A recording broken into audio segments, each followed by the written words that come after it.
Hi, this is John Francis from BioWorks Technical Services. Growers often ask us, what is the difference between RootShield, WP or granules, and RootShield Plus, WP or granules? In addition to answering that question, I have some tips on mixing RootShield. The most obvious difference between RootShield and RootShield Plus is that RootShield Plus has an added active ingredient. The additional AI in RootShield Plus is trichodermavirin strain G41. By adding this extra active, the pathogen range of coverage is expanded to include Phytophthora, as well as giving some additional efficacy on hot season Pythium or Phanodermatum.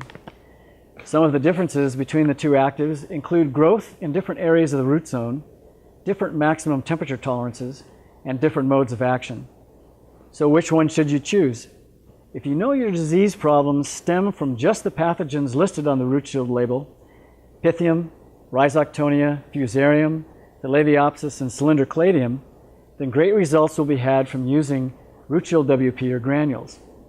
On the other hand, if you aren't sure of your pathogen problems, haven't had a diagnosis to confirm, or know that Phytophthora or hot season Pythium is your problem, then choose RootShield Plus WP or granules.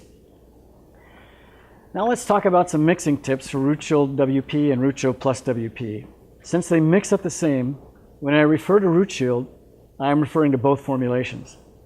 The carrier in RootShield is water soluble and takes some stirring to get completely suspended.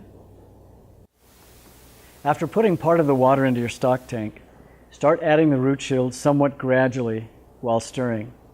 Some lumps will form, that's normal. If you don't want to keep stirring for a long time, do something else for a while and come back in 5 minutes or so.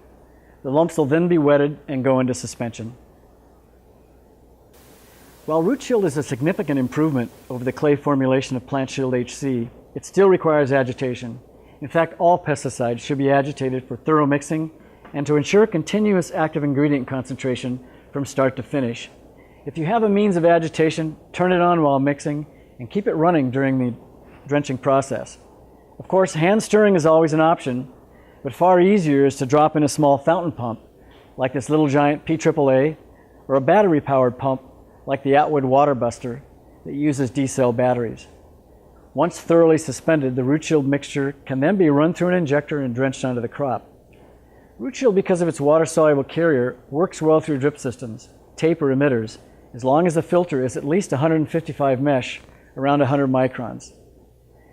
When mixing up RootShield for large-scale ebb and flood floors or benches and hydroponic nutrient tanks, pre-slurry the RootShield to completely wet and suspend it. At least 2 pounds can be thoroughly mixed per bucket of water in a bucket or barrel and poured into the reservoir.